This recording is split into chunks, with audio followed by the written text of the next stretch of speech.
Next half sorry collection అండి.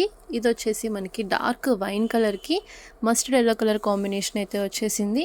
And ఇదంతా కూడా మనకి బార్డర్ ఫినిషింగ్ అనమాట. ఓన్లీ ఫ్రంట్ సైడే కాదు, మనకి బ్యాక్ సైడ్ కూడా ఫుల్ డిజైన్ వర్క్ అనేది వచ్చేసింది. అండ్ అసలు ఫినిషింగ్ అయితే చూస్తున్నారా ఎంత బాగుందో, అసలు చాలా మంచి ఫినిషింగ్ అయితే వచ్చేసింది. హెవీ పీకాక్ డిజైన్ అనేది వచ్చేసింది మనకి మంచి థీమ్తో. అండ్ దీనికి వచ్చేసి మనకి ఓనీ కూడా ఈ విధంగా కట్ వర్క్ ఓనీ ఎంబ్రాయిడరీ ప్యాటర్న్లో వచ్చేసింది. ఫుల్ ఓనీ అంతా కూడా చిన్న బుటీస్ వస్తాయి, అలాగే లెహెంగాస్కి కూడా వస్తాయి. అలాగే దీనికి వచ్చేసి మనకి బ్లౌజ్ కూడా మనకి బ్యాక్ నెక్ వర్క్ అనేది వచ్చేస్తుందండి. జస్ట్ మనం స్టిచ్ చేయించుకుంటే సరిపోతుంది. సో అంత బాగా ఇచ్చేసారు మనకి ఫినిషింగ్. ఇదంతా కూడా మనకి ఓనీ కానీ లెహెంగా కానీ సెల్ఫ్ క్రష్లో అయితే వచ్చేస్తుంది. సెమీ క్రష్ అన్నమాట లైట్గా. అలాగే మంచి షైనింగ్ అయితే వచ్చేసింది. అండ్ ఇది వచ్చేసి మనకి బ్లౌజ్ పార్ట్. బ్లౌజ్ కూడా చక్కగా మనకి ఈ విధంగా ఎంబ్రాయిడరీ ఫినిషింగ్తో అయితే వచ్చేస్తుంది. సో ఓవరాల్ లుక్ వచ్చేసి మనకి ఈ విధంగా ఉంటుంది.